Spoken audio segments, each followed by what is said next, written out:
Hello and welcome to Culture Illiterate, a podcast where four friends overthink comic book movies. I'm one of your hosts, Jake, and as a child, I did not know the thing's name, so I referred to him as Crackman when I saw him in a comic book. With me are my friends and fellow co-hosts. Jesus Christ. My name is Jason, and I'm a big fan of a young blonde Jessica Alba. Beautiful. My name's Matt. As well as Chris Evans. Oh, yes, that goes without saying. My name is Matt, and my old mic basically held back an episode for 3 weeks, and then by the time it was working, it absolutely got destroyed after it fell to the ground.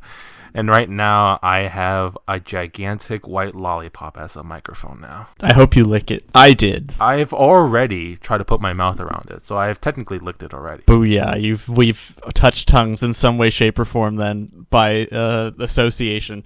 Jake, when you edit this, can you clip Matt saying, "I tried to put my mouth around it," and send it to me? I'll see what I can do.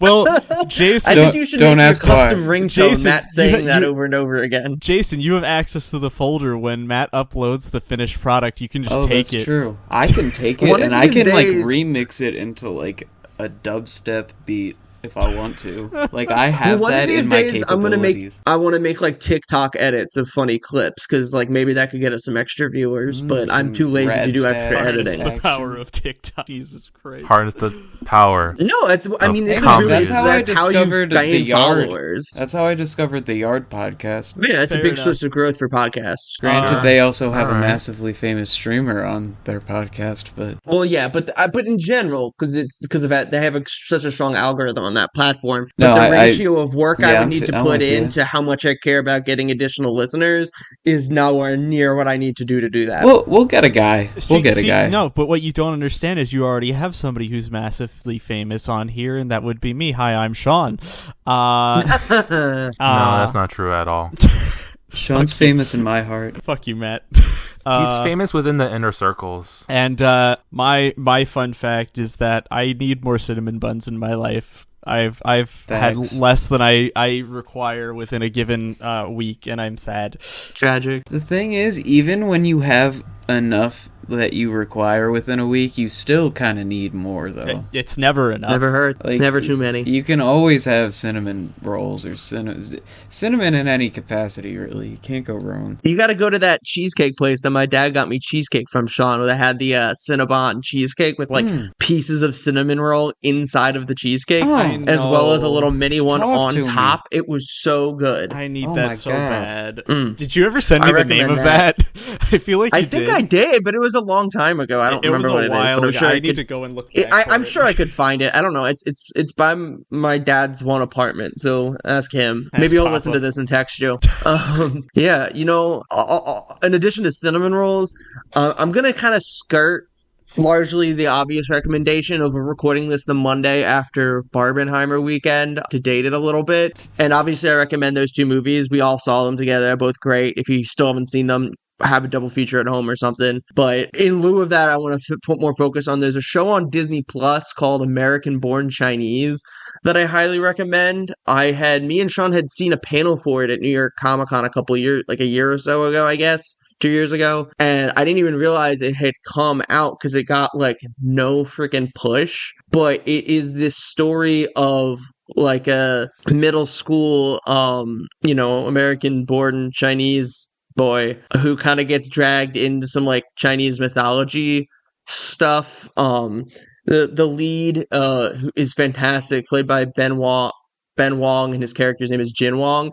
But it has this really nice. It was surprising how good the show looked to me in terms of the action sequences, because it definitely has. I'm not going to speak on specific influences because I'm not that familiar with Chinese cinema or Hong Kong, cinema.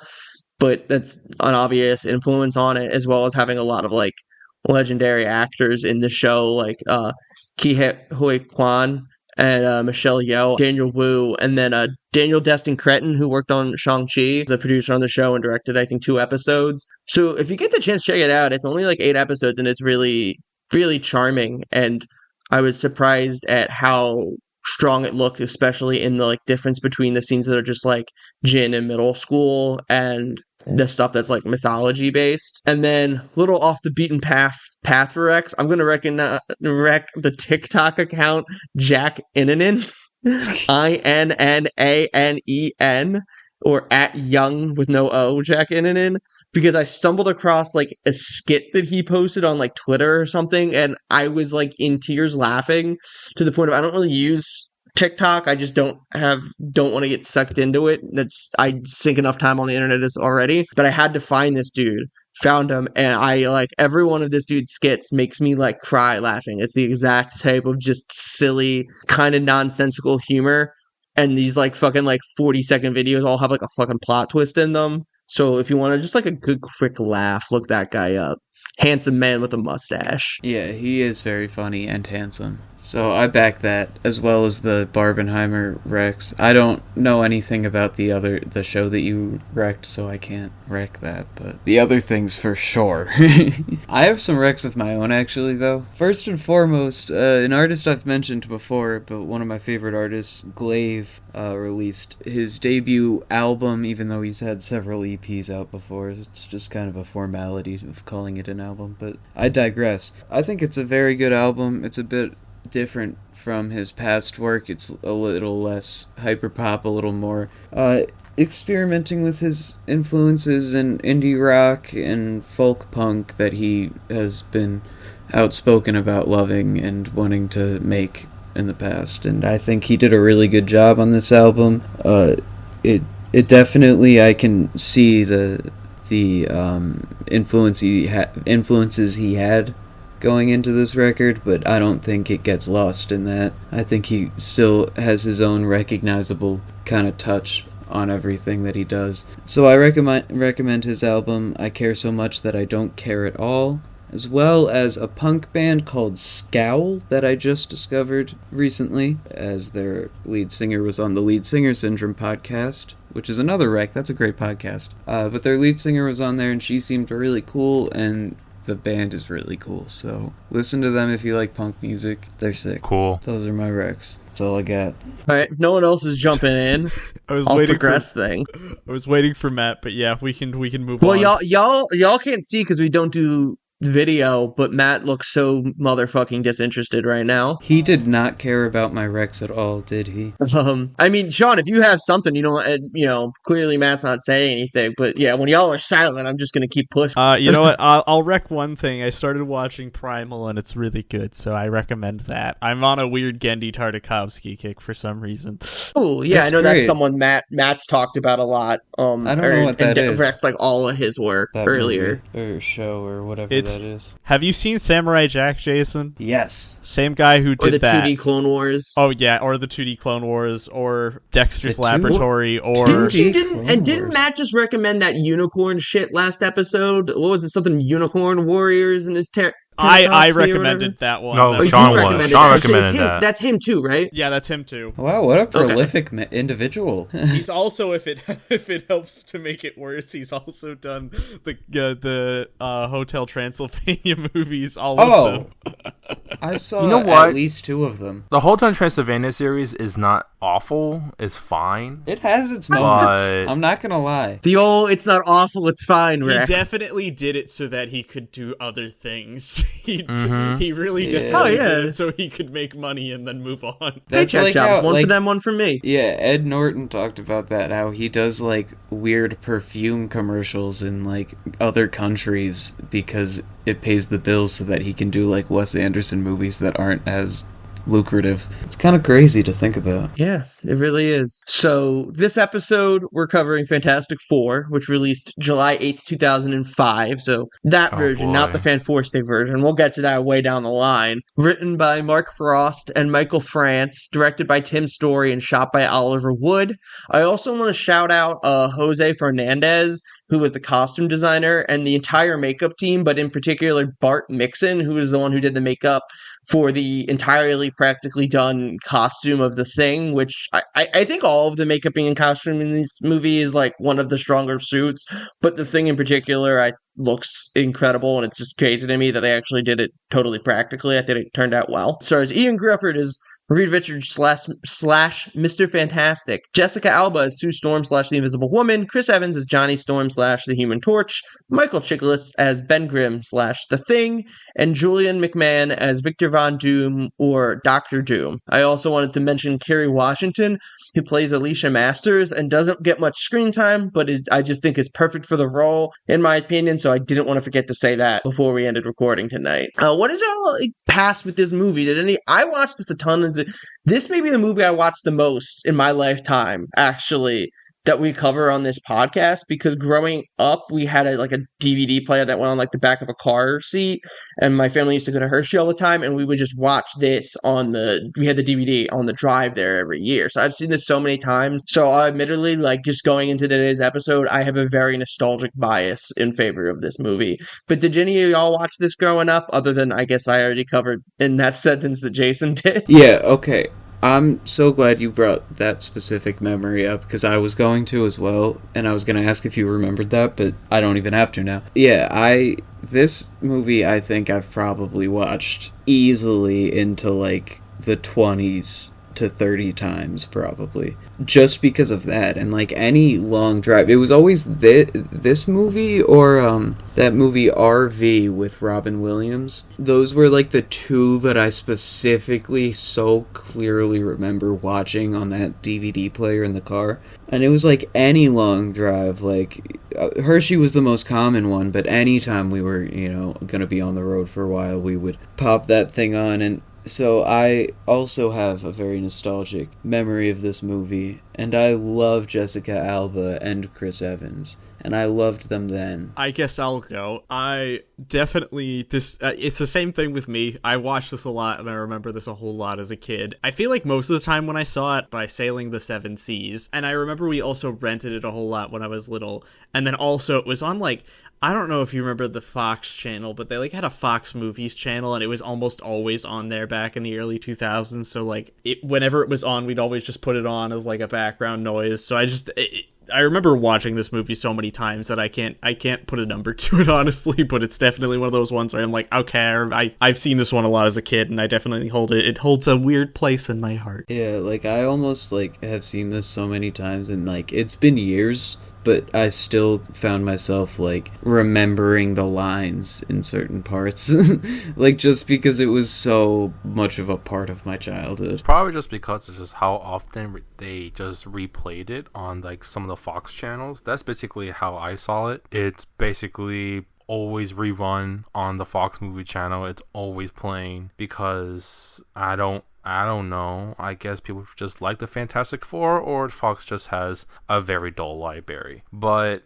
it just was always playing, and so that's how I got to see it. And I don't really remember much about it, although I was hit by a very big wave of nostalgia watching this entire thing, and even though I don't remember. Listeners are definitely getting a healthy dose of nostalgia goggles for all of us today. Maybe in varying degrees, but a little bit's there. Yes, for indeed. Sure. Before I was so and there's nothing wrong with that. Before I was so really interrupted. Yes, throughout this entire thing, I was just hit with a huge sense of nostalgia, even though I don't really remember a lot of stuff from this movie. I mostly remember the costumes because they were really cool, because they were very colorful, and the Thing's practical suit was incredible, so I like that as well. You mean fantastic? It was fantastic, Matt. Fuck yourself.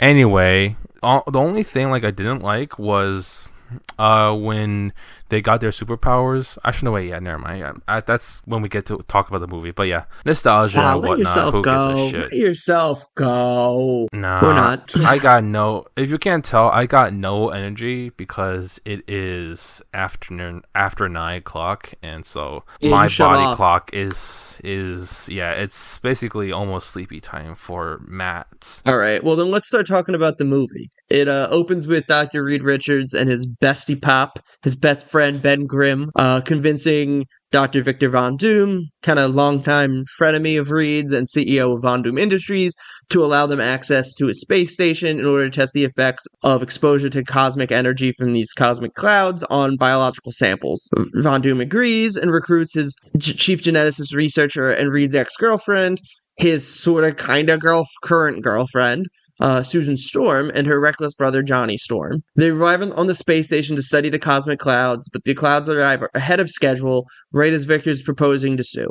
Reed, Sue, and Johnny leave the shielded station to rescue Ben, while Victor stays behind. Ben, who is out on a spacewalk to place the samples. While Victor closes the shields behind them to keep himself protected, the storm breaks through the station and strikes the four.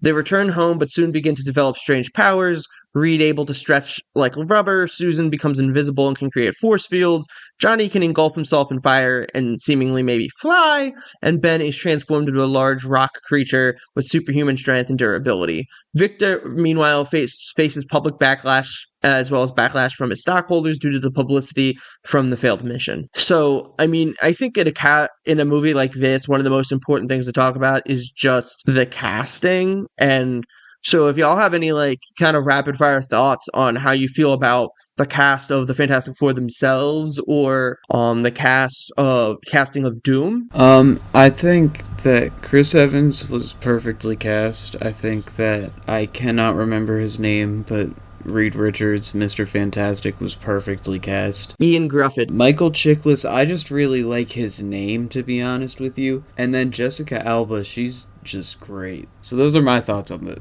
cast. I think Julian McMahon as Doom is like kind of fine. I mean, I do kind of want to address right away. I do wish they had cast a Romani actor for Doom, and I do wish they had cast a Jewish actor for The Thing. I hope that's done in the future. But like, maybe it's irresponsible of me, but rather than linger on that, I'll just say, like, performance-wise, I think McMahon just kind of okay in an overall underwhelming Doom. But Chiklis is actually, for what it's worth, again, lack of Jewish heritage aside, I actually think gives a great performance, maybe the best performance in the movie. I also think Chris Evans is an incredible Johnny Storm. Ian Grufford is an incredible Mr. Fantastic. And Jessica Alba is a great Sue Storm, though I do kind of wish they let her look like Jessica Alba. I don't really know why you're going to cast her and then try to make her look like a white woman and give her like contacts and dye her hair and like lighten her skin.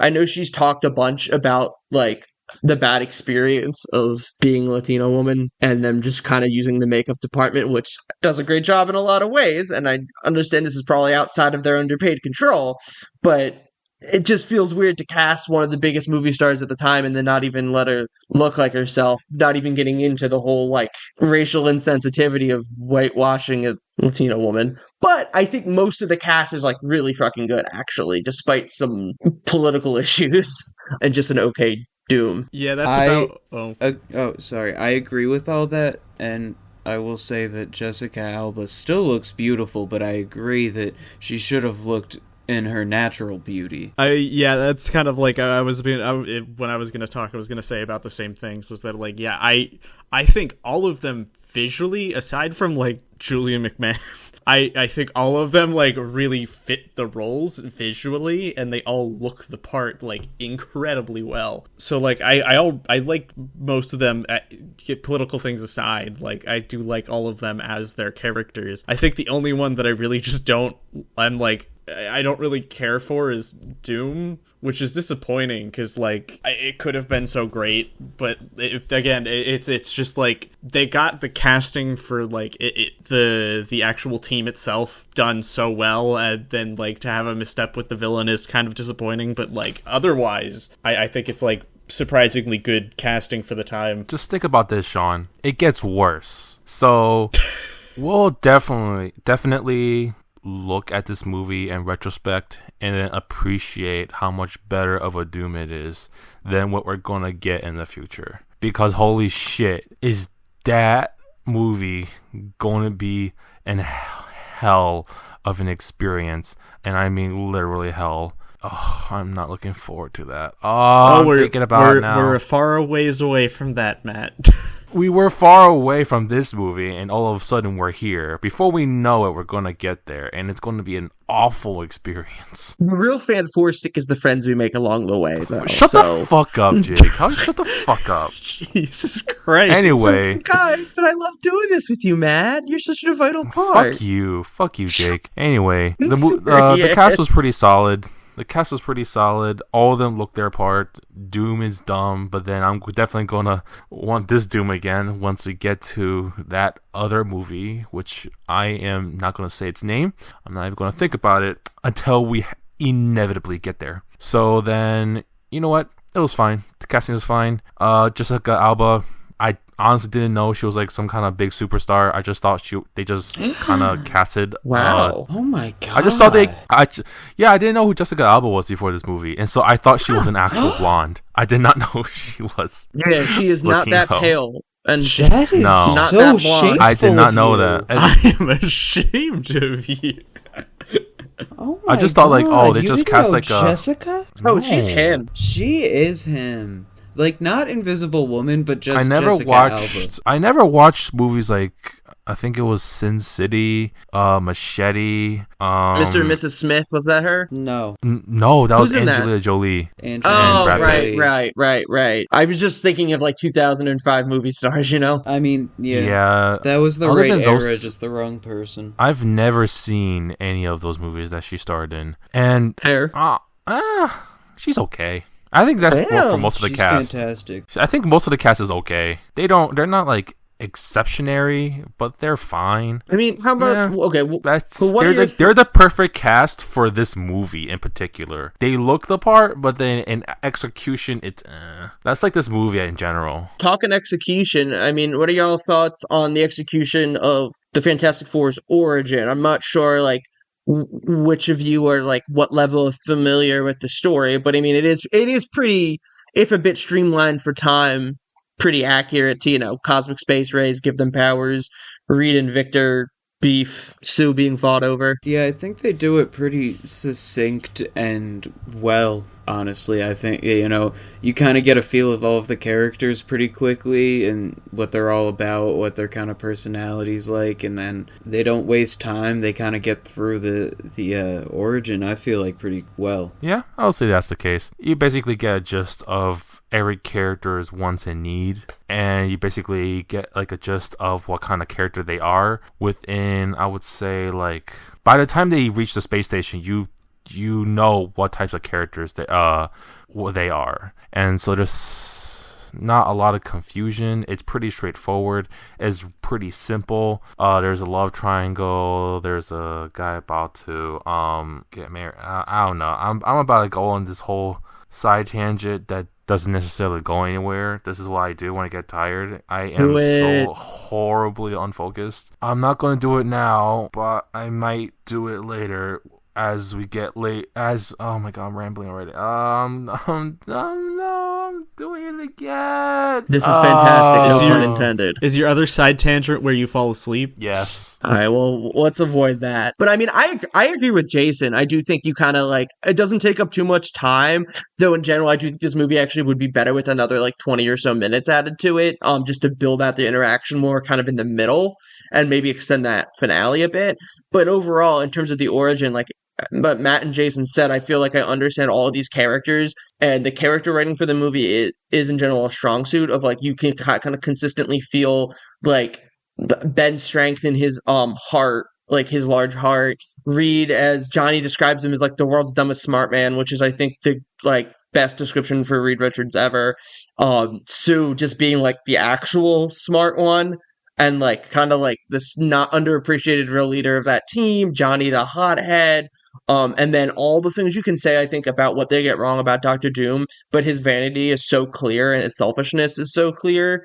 And I think they do nail that, and that comes across in this kind of opening section with their origin without taking up too much time to establish these things. I just think that is one of the better points in the movie. Yeah, I think I agree with that, and definitely that, like, I think they do a good, succinct job of getting it all together, showing off who they are, giving us the origin, and kind of moving along after we've gotten all that information and taking it from there. And they do a pretty good job of, like, making everything stand out, and it's making every character kind of stand out in their own way, so it does a good job of like setting everything up. And like you said, that like, yeah, I think if anything, the time that's missing is really not at the beginning. The times where it feels like they could add more is like that middle part in the end, but that's another thing. Yeah, I also wanted to, I was just gonna say real quick that the beginning is relatively well paced, and then it kind of rushes things along by the time it gets to the middle at the end.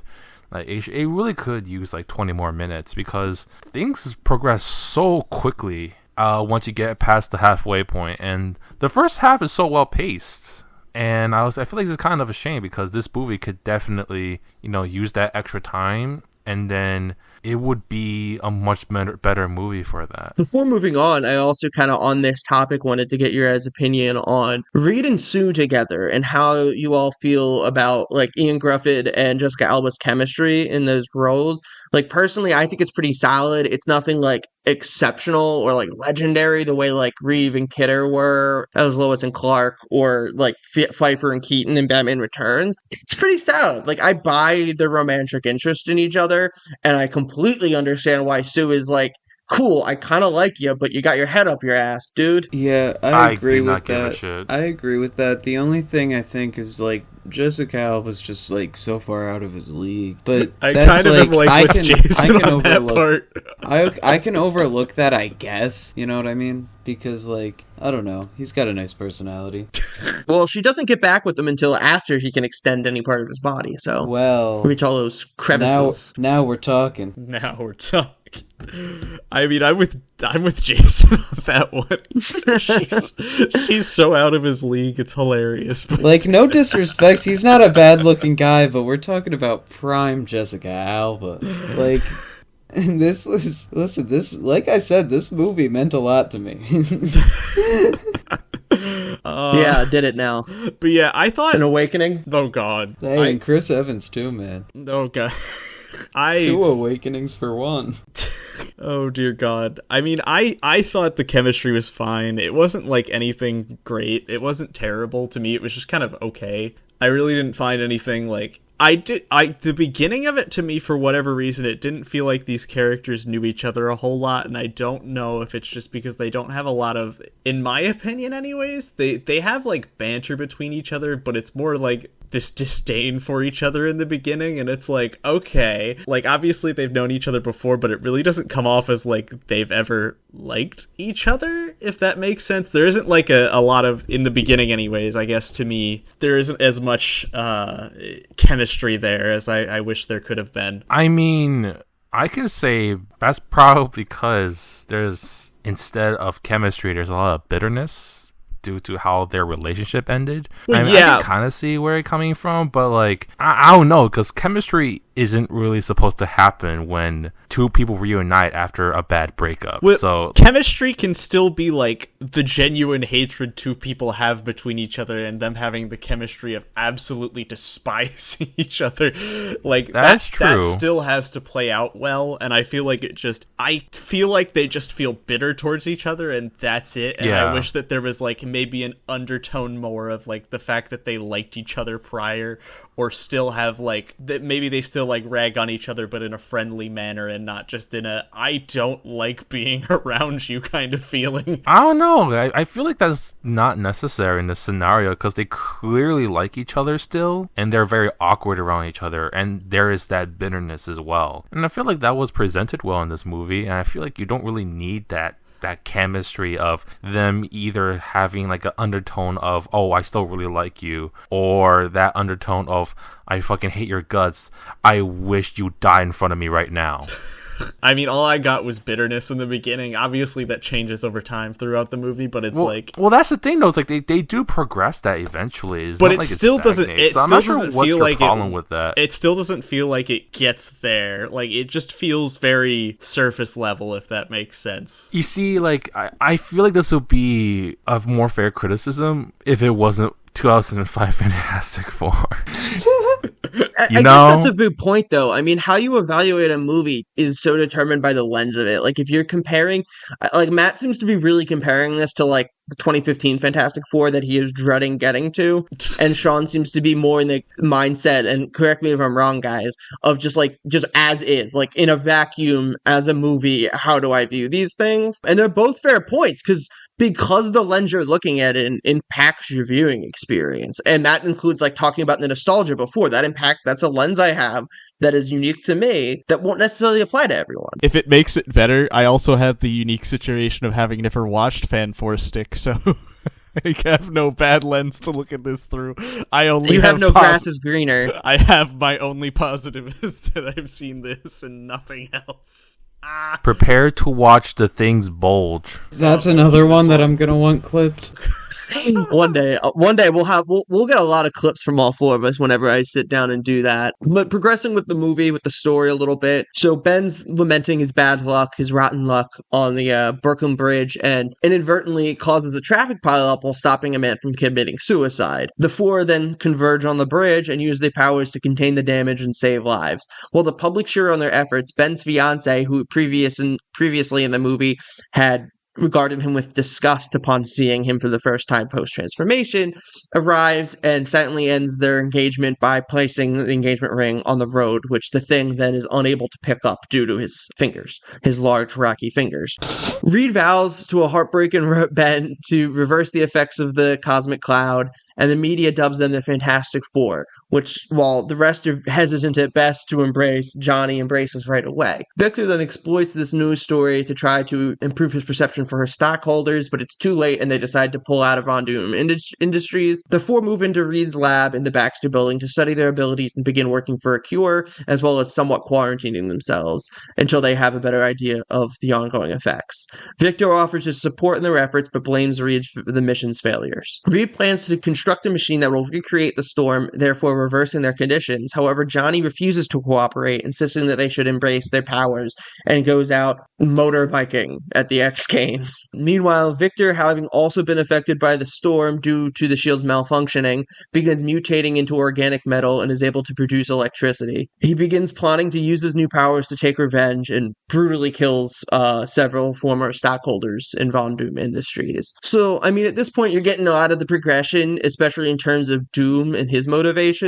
So I think it's like a good point to talk about the adaptation of Doom, because while there's like they kind of treat, so though for those unfamiliar, Dr. Doom in the comics is like an emperor wizard of Latveria, a fictional like Eastern European country, and he's like horribly scarred, and that's where he wears this like metal mask and suit.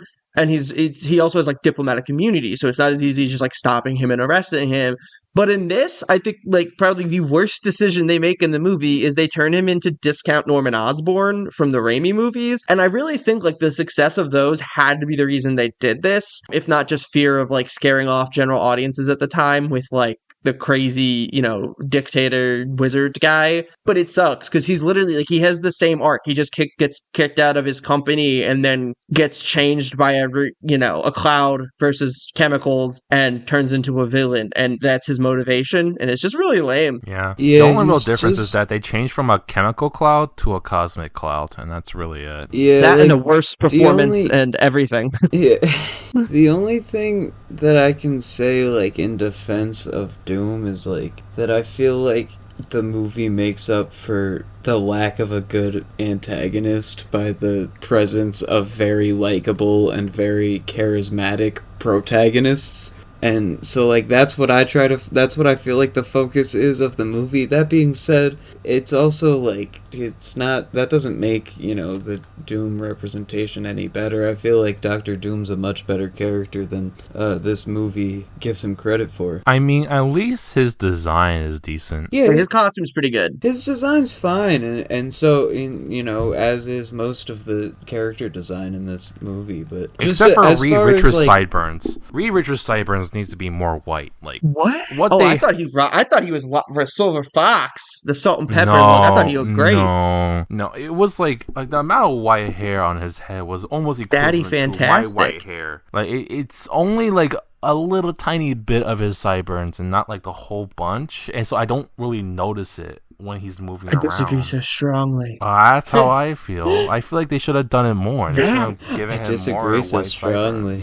I disagree. Alright, agree to disagree. Yeah, but like... Champ. But I just mean, like, in terms of the characterization of Doom, like, he's just kind of like... I feel like they took, like, the most basic villain ever and then just slapped, like, the most prominent Fantastic Four villain name on top of it. God, yeah, it's not just prominent Fantastic Four villain, like one of the most prominent Marvel villains ever, villains, like period. Ever. You're right, and it's like it's kind of a shame because it's like they went for like the notoriety of that name and didn't follow through with developing that character that way. Well, yeah, it's Oh, don't worry, Jason. Don't worry. It gets worse. It does get worse. It does. And so I shouldn't complain too much because I know what's coming. But, to be fair, this still isn't great, you know? I'm not gonna applaud it just because there's worse. No.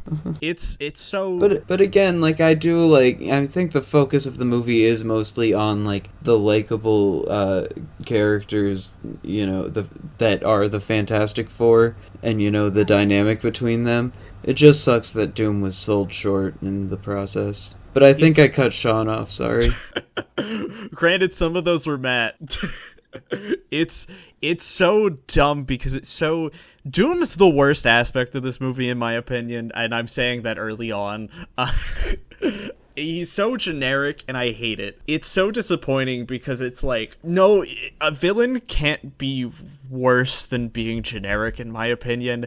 And I feel like a lot of, at least for the Fantastic Four series, which is only 2 movies, and I'm not talking about the other one, that, like, they just have generic villains. And even then, the second one starts by, like, making things super generic by having... this isn't really much of it. I don't care for spoilers. This movie's old. But, like, having Galactus be a fucking cloud in space. Like, it's one of those things where it's like, they were not... they're a little bit misstepped in terms of, like, what they were trying to do in terms of villains. And it really shows from, like, this first one that they were, like... They really want to bank off of, like, the image of Doom, but nothing else. And that's not what makes Doom Doom, is not the way that he looks. It's everything else about him, and it's so disappointing because it's just like, you see him and he's like generic evil corporation man, and like, I've seen 10,000 movies that have that same villain. What makes him special? I've seen 10,000 Marvel movies that we'll watch in the next span of 5 years with that villain. That are gonna have evil corporation businessman, and I don't need more of that. Like, we're gonna see it 10 more times between 05 and 010 on this, or not 010, and 2010 on this fucking thing. And this is the beginning of it all, really. Right? Here's the thing, Sean. Curse of how good you talk Green about how Goblin they just was. want to use the image of Doctor Doom, right? They just want to use the image of Doctor Doom. At least you do get an image of Doctor Doom. We don't even get to see Galactus. Well, that's the one thing. Basically, just a MacGuffin. He is just used as a plot device. That's just say, "Ooh, Galactus." Let's not get into Rise of the Silver Surfer too much until we actually fucking cover it. But yes, I mean, iconography goes beyond a costume. The costume looks good, but there's only like a reference to Latveria, and he's not fucking magical. He's Magneto. Yeah, he just shoots lasers from his hands, and it's so boring. Metal. He is basically like Magneto. He is metal. He's Magneto, like, but with like his powers are so but again, boring. discount. He's nowhere near as good as Ian McKellen's Magneto. Yes, that is true. I think it's maybe the worst well, I don't know, Drake and Trinity was pretty bad. I was about to say this is the worst Marvel villain we've gotten since in Howard the Duck, but honestly, the weird monsters in Howard the Duck are probably better, and I'd put this Doom over Drake. I think Drake is a worse Dracula than this is a Dr. Doom, but that's like comparing two shits. Who was Howard the Duck's villain again? There was like weird monsters, and they possess a dude at one point in a diner, and it's very funny, actually, in my opinion. I think we all cited that as one of the more enjoyable moments. But I thought the most enjoyable moment was seeing duck titties.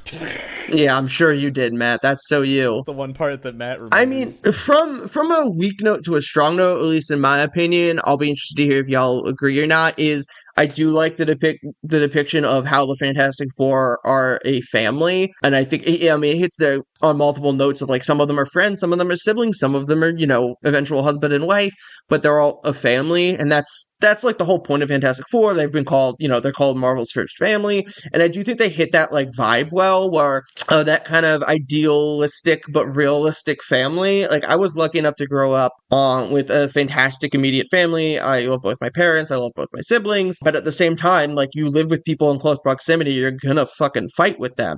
I'm gonna yell at my dad that he ruined Thanksgiving sometimes. If you know, you know. But also, he's like one of my favorite people on the planet, and I could say like similar things for all of my family members, and it's that type of vibe I think that they successfully achieve with the Fantastic Four, even if I could use more. I wish I had more character moments, but you have these things of like Johnny pranking Ben and Ben getting frustrated and them all getting frustrated as they live in this isolation together. And especially in a post-COVID world, I think a lot of people can relate to that. but they don't stop caring about each other. They don't stop loving each other, and they ultimately grow together. And you see that they are best together. So I do think that's where the movie really excels. Best together, yeah. That's the best thing Matt's contributed all night.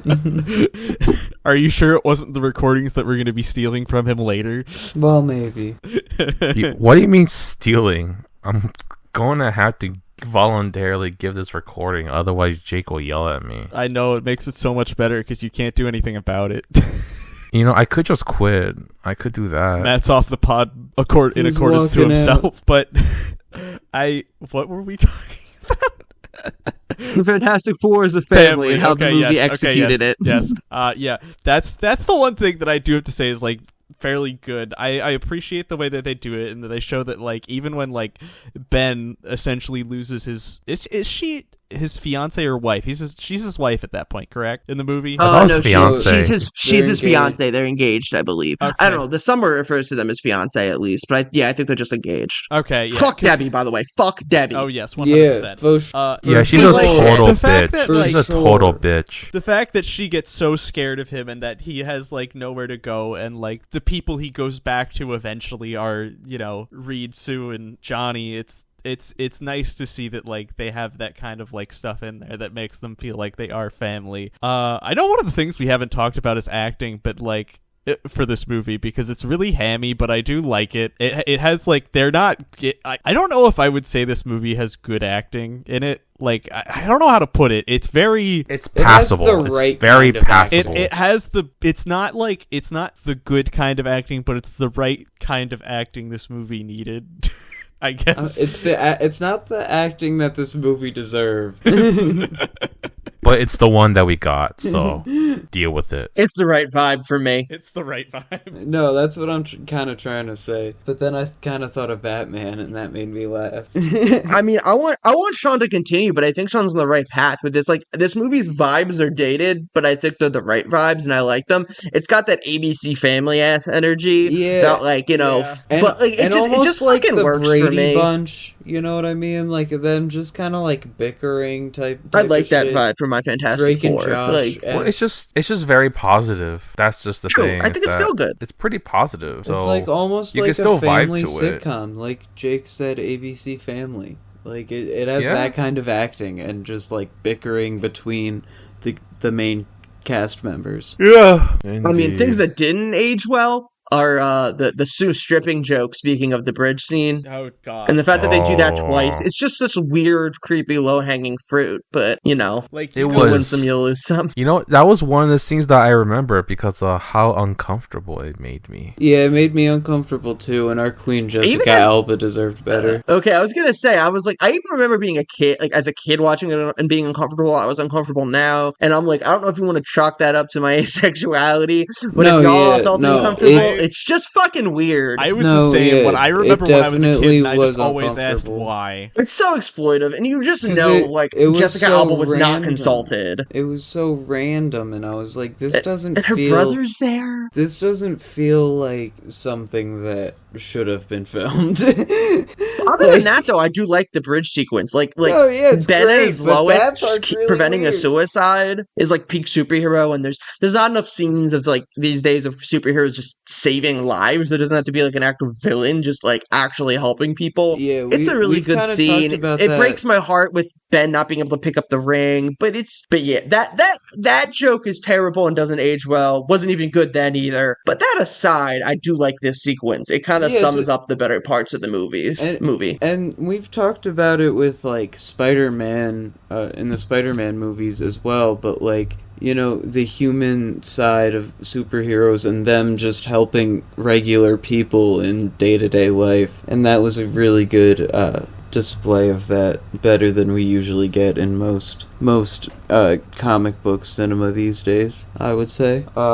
Yeah, but again, that one part with Susan Storm stripping is a bit bizarre and uncomfortable to watch because it's not like a in-place scene that fits at all.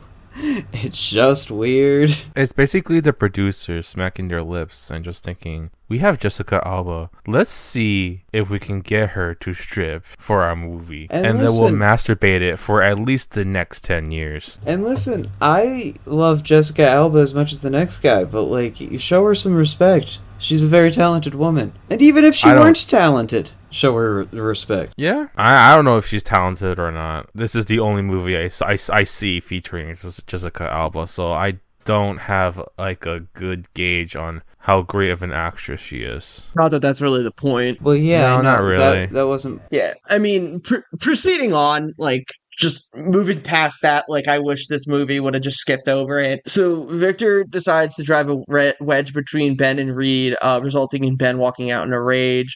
Also, while Ben is trying to cope with his new ability, like new form, I guess you'd say, he meets Alicia Masters, a blind artist, blind sculptor in a bar, who they have a bit of a flirty thing with. She sees him through touching him, which she can, like, appreciate his beauty, especially since he feels like rocks. But anyway, so their fight motivates Reed to attempt the machine on himself, but he can't generate enough power to push the storm to critical mass, and it results in him just kind of, like, looking like he's, like, melting. And Sue finds him, undoes the effects. Victor hears of this and brings Ben back to the lab, has Ben go into the machine, and he uses his abilities to produce the electricity needed to power it, turning Ben back to normal and accelerating Doom's condition, causing much of his body to turn into the organic metal. Victor knocks Ben out unconscious now that he's human again and kidnaps Reed. Victor, now calling himself just Doom, tortures Reed using a supercooling unit and bending his fingers backwards, and fires a heat-seeking missile at the Baxter building to kill Johnny. He flies through the city to evade it, letting a garbage barge on fire to trick it. Sue then rushes to free Reed and battles Doom but is outmatched.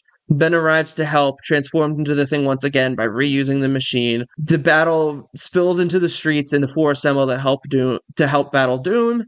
Johnny and Susan combine their powers to wrap Doom in an inferno of intense heat. This is a callback to during the earlier montages. Johnny almost goes like supernova, and they warn him against it, but this time they use it, and they use Sue's force fields to contain it. Ben and Reed then douse him with cold water, and inducing a thermal shock and freezing Doom in place. So, to talk more about Doom, I do think the other bit of credit other than the costume I'll give is he does have some quality kills. He, like, blows a hole in a guy's chest in a parking garage, and that's pretty gruesome. And I do think him, like, manipulating Ben and then torturing Reed with, like, peeling his frozen fingers back is pretty convincingly villainous. But it's, like, kind of too little too late when there's so much, like, underwhelming about that character. But I didn't want to, like, not acknowledge it, because in general, this movie, like, still has a couple moments that make me, like, shiver a little, like the peeling the frozen fingers back, and also just earlier in the film when Reed flattens his fingertips. Anything with fingernails, and it just fucks me up for some reason. Okay, it just seems like a Jake thing. It is because, a Jake thing. Yeah, because I had nowhere... I know that's a Jake thing, but I do think, like, freezing Reed and then as a rubber person and then doing, like, stretching his fingers back, like, that's a pretty... Yeah, that is, that's I'm not saying you have to wince at it like I do, but that is, like, compelling with torture. everything generally that you said about it. Yeah, like, that's all I'm saying. I think everything... I think that whole sequence is great where he, like, kind of goes through and gets them all vulnerable, you know what I mean? He takes away Ben's power, he freezes... And that's also, like, you know, it's a clever use of real science, seeing as they're both scientists. Like, you know, when you freeze rubber, it gets brittle and whatever, and so that's what he used. And then he used a heat-seeking... What? Fuck both of you. Why are you laughing at me? Yeah, did I miss something? What's going on? I don't know. They just started laughing. What's happening? What did we miss? You were part of it. What do you mean you don't know? Matt started laughing. I started laughing. Science. Okay. Science. Well, anyway, Jason. And then also then sending out a heat-seeking missile for... What the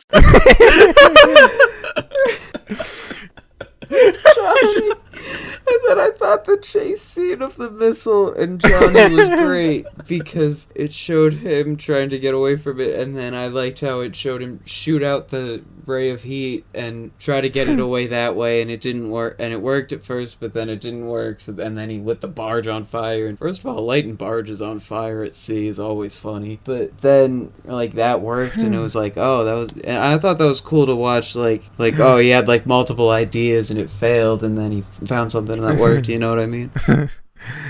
Oh my god. Fair. I mean, sorry, I was laughing. No, you're good. That was fucking hilarious. Dude, I don't understand what both happened, but it was hilarious. I thought I said something stupid. I do. No, I don't think you did anyway. But I just started laughing. I do think the so self-conscious so quickly. I don't know what it was, but after Jason said science, for whatever reason, Matt just started laughing, and I couldn't stop.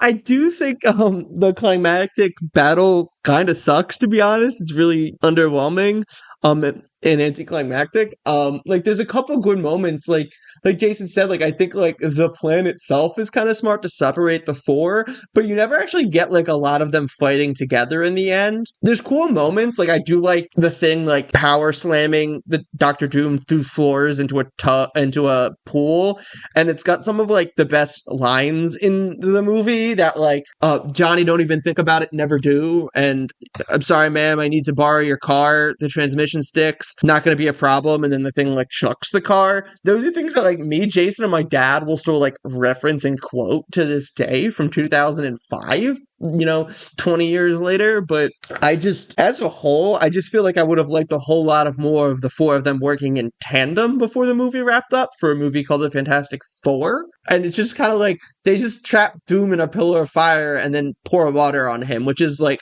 a smart way to stop him, but also just pretty lame. Yeah. Well, also, Sue's powers look so much lamer than everyone else's. She just sticks her hands out and gets a nosebleed. And I don't know how I'd fix that and make them look cooler cinematically, but there's got to be a way. Everybody looks so much cooler than her, and it's sad. Yeah. I mean, tell the truth. I will say, like, as much as I praised the that sequence previously, like, I wish that had then led into like an extended fight scene between them and Doom, and then like them like fighting and going back and forth, and then coming up with like the idea that they ultimately had. I think that would have been cooler if they had like a full-on scene together where they, maybe struggled against him, and then and then came together and had that idea, but I feel like that didn't really happen, and I wish it did. Yeah, I agree. I wish they had more fight scenes with each other, like all working together. Like, I feel like that would have been like a perfect ending that way if they had done like exactly what they did, but between those two things there was just a scene of them like kind of working things out together against Doom and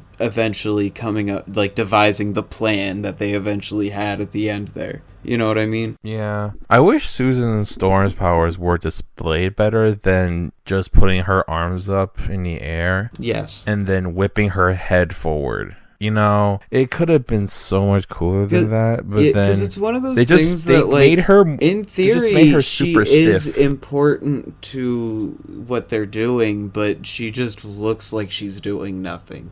Yeah, and it's unfortunate, and I don't know how they should have fixed that, but they should have. It was so wooden. I felt like I was watching Mulan again, just based on the energy alone. It's just so boring. But like, that's the thing though, like even Johnny was taken out of the fight, and so he didn't really get like a scene. He just got like it was like an okay chase scene. The only character who actually got like a really cool fight scene was the Thing. And all he does is punch things. And yeah, he's the one who tackles Doom out of the window into the next building, goes into a pool, fights while underwater, and they're so heavy that they break through the pool. And then they get washed out of the window and to the street. And no one else has a scene comparable to that. It's just the Thing. And I guess like you could say like it's like a character moment because Ben was being manipulated the most by Dr. Doom. But at the same time, like, this is the Fantastic Four movie. No one else really gets to shine at the end except for the Thing. I wish this movie was like 20 more minutes so that they can, like, you know, highlight these characters' abilities and what makes each of them unique, instead of just giving the one scene to the man who just is strong and can punch things. That's it. I do want to note, since it's been brought up multiple times now, there is an extended cut that's like 1 minute longer, and if you actually watch some of the deleted scenes that are put back in it, they're pretty good, and I think they help the movie. They give a lot more, not necessarily in the action thing, which I totally agree with Matt on, but in terms of just character moments, which is really nice, and there's a little bit more Alicia Masters, which this movie is sorely lacking, in my opinion, but we're aware that exists, is my point. However, the only way to get it is by buying, like, secondhand a DVD version of the movie. There was just no practical way for us to, like, all watch the extended cut, and so we know that exists, but this is one of the instances where we're unable to judge that, and hopefully that gets released in HD one day. I would love it,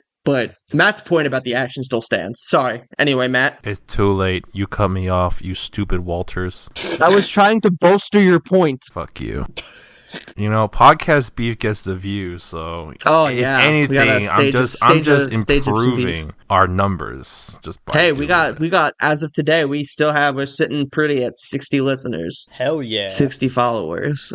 So in an epilogue, Ben tells Reed to forget about his experiments with the machine, as he's accepted his condition, thanks in large part due to his relationship with Alicia Masters, the blind sculptor that, again, should fucking be in this movie more. The team decide to embrace their roles as superheroes as Reed proposes to Sue with a gasket from the broken spaceship, and she accepts. Meanwhile, we leave off seeing a frozen Doom being transported back to his homeland of Latveria, with the implication that he'll return. So, what are your thoughts on, like, the overall wrap-up for each team member? I think they get a decent ending. You know, they embrace being the Fantastic Four. Ben accepts his form and, you know, has a love actually does care about him. Reed and Sue are married. Doom's defeated. Yeah. They're sending him to Latveria, which as much beef as I had with this version of Doom, I actually think you could have, like, fixed it in a sequel. Spoiler, I don't think they do. But there's a potential there. So, I mean, overall, I'm pretty happy with the ending. It's what you expect, but sometimes what you expect is what you want. Yeah, I generally agree. It's nothing spectacular, but it kind of wraps up everything fine. Yeah, it does a fine job wrapping everything up, and nothing really, like, that I wouldn't want to be left hanging is left hanging. So at the very least, the things that I want get wrapped up, and they give me hope. Yeah. We'll get into later. And watching Ben actually find someone who actually loves him is great. Also, fuck that bitch. I fucking hate her guts. Debbie, I assume you mean, not Alicia. Yes. Okay, Yeah, I was like getting whiplash at first. I was like, wait, what? No, they're a top 5 comic book couple for me, like all time. Ben and Alicia, like easily up there. But fuck Debbie. Oh, fuck Debbie. He came all to my her hate Debbie. vulnerable All my friends hate in Debbie. his time of need, his one most near and dear person, and she left him. And she was like, you got a skin condition. I hate you now. What a stone cold bitch. I mean, overall, like, I do think the movie hits some strong notes. It has its flaws. It has its positives. I'm curious, just, do y'all have a favorite Fantastic Four member? Growing up, I loved The Thing. My, like, Mount Rushmore of favorite Marvel characters growing up was Nightcrawler, The Thing, Moon Knight, and Spider-Man. Obviously, Peter Parker, if Miles wasn't a thing yet when I was growing up. No shit at Miles Morales or any of the others. But The Thing's definitely my favorite. He just pulls on my heartstrings, and I always thought he was so cool, and I wanted to look like him, even when I thought his name was Crackman. It is so easily Johnny. the Human Torch. Yep. So let's give a easy. virtual high five. Virtual high five, Jason. Yes, sir. I like Johnny the best when I was when I saw this movie for the first time. I've always liked him. He's funny. He's witty. He's cool as shit. He fucking says "flame on" and his whole body turns on fire. Like, that shit's Clobbering so time is a sick. catchphrase. And then he flies. Okay, that might be a better catchphrase, but Best catchphrase ever. The thing he does after is 10 times cooler. He doesn't just jump or smash something. He fucking lights on fire, dude. And then flies, and then throws fire at things. And then plus Chris Evans is hot. I'm with Jake here. I like Ben. He's such a goddamn sweetheart. How am I supposed to not like him? I mean, listen, I love all of them. Same. I think they're I all love all four of them. genuinely fantastic characters. Now that shit, I didn't even beat it. I didn't realize what I was saying until I said it, but but I think they're all genuinely great characters. But Johnny's just always been my favorite. Right? I mean, okay, let's wrap up. Favorite thing, least favorite thing, would you recommend? My least favorite thing's Doom. He's bland. He's a bad villain. He's an even worse adaptation. Also of note, wish the movie was a little longer, wish I saw a little more certain things, but biggest thing by far is Doom sucking. Favorite thing, I'm going to just go with the character writing. I think they each have a strong characters. You understand their motivations, you understand their concerns, you understand how they feel and why they feel the way about each other and about Doom. And I think that stays pretty consistent and relatable throughout the movie and reflects in their family vibe. Also of note, just honorable mention for favorite thing is the makeup / prosthetics for the Thing. I really admire how he looks. I think he looks great, and in general the Fantastic Four costumes and even the Doom look are good. So I just wanted to mention that one more time. And fuck it, I know people don't like this movie, I know this is a hot take, but I recommend it. I think it's a cute movie. I think the vibes are pretty immaculate for all its flaws, and ultimately it's just, to me, your mileage is going to go this is comparable to your lower tier MCU movies. So if you're the type of person who watches those and you have a decent time for an hour and a half to 2 hours and you kind of forget them afterwards, but you have a decent experience in the moment, you'll like this. If you're the type of person who who watches your lower tier shit, I would say Black Widow, Captain Marvel, Thor 2, Iron Man 2, that type of stuff, if those are a bad experience for you and not a decent but forgettable one, then you'll probably not like this movie either. But for me, albeit maybe because of nostalgia, I think it's worth a watch and I recommend it. Yeah, I think my least favorite thing is just the lack of cooperation as a team that we see between the four of them. I think it would be so much more fun to see them kind of bounce off of each other more, and I don't think we saw enough of that. My favorite thing, however, was I think, and Jake kind of touched on it, but just the dynamic between all of them while they were all cooped up in quarantine together, and how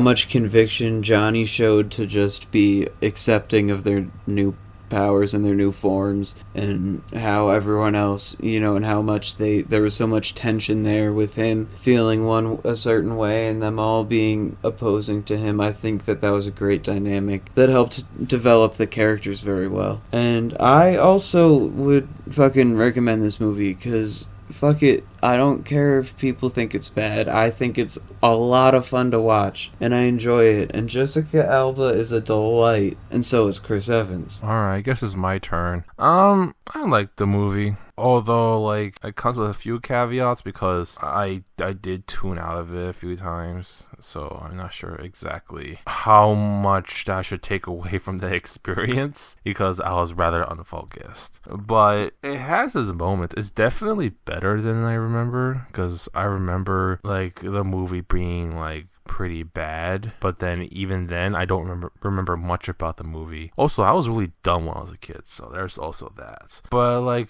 the weak villain, and in retrospect knowing what Dr. Doom is as a character, it just makes it even more disappointing that he just ends up being Norman Osborn 0.5. But yeah, would I recommend it? I don't know if I'll recommend it or not. It's definitely a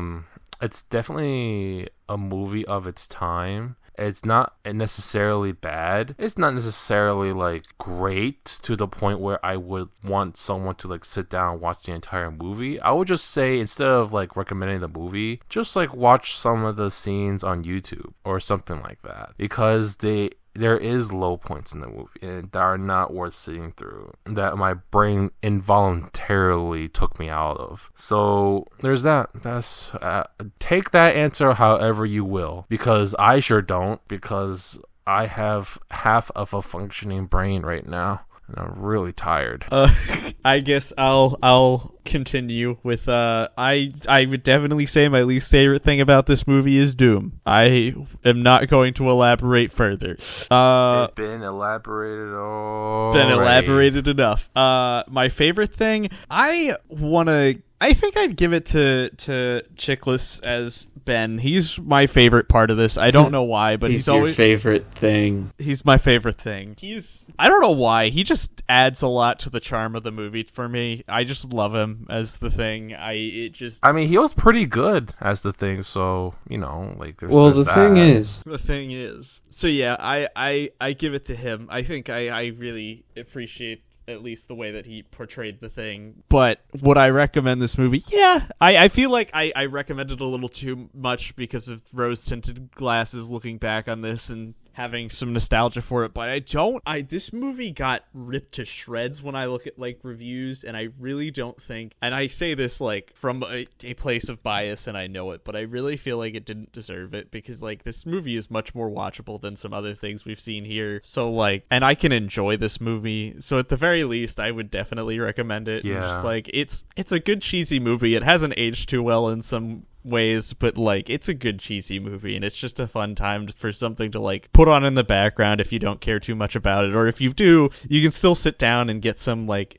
cheesy, warm-hearted enjoyment out of it. Yeah, for just to keep in mind for those who actually listen to this podcast, we watched not Wonder Woman. We watched Catwoman, and ever since that experience, if a movie is at least somewhat enjoyable, I count my blessings, because I know what my time could have been spent on, which is another torture session of watching Halle Berry making cat noises for an hour and a half, and I don't even wish upon that my worst enemy, because oh my god, what utter dog shit. Never again, Matt. I'll never have to see it again. So, thank you to ALO VFX, ALO The scars VFX. won't go away, Jake. Fuck you, Matt. Now you're interrupting me. For the artwork, for the pod, and thank you to Jason for the music for the pod. Yes, I did make the music for the pod. The intro-outro music. I make music.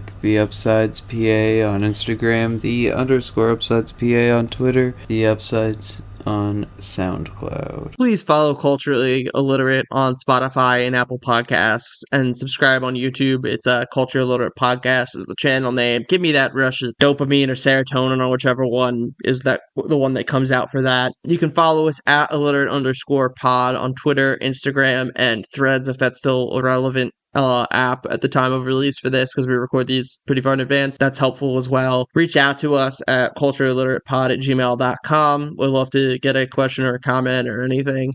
Review us, all that good stuff, and join us next episode to wrap up the original X-Men trilogy with X-Men The Last Stand. Bye.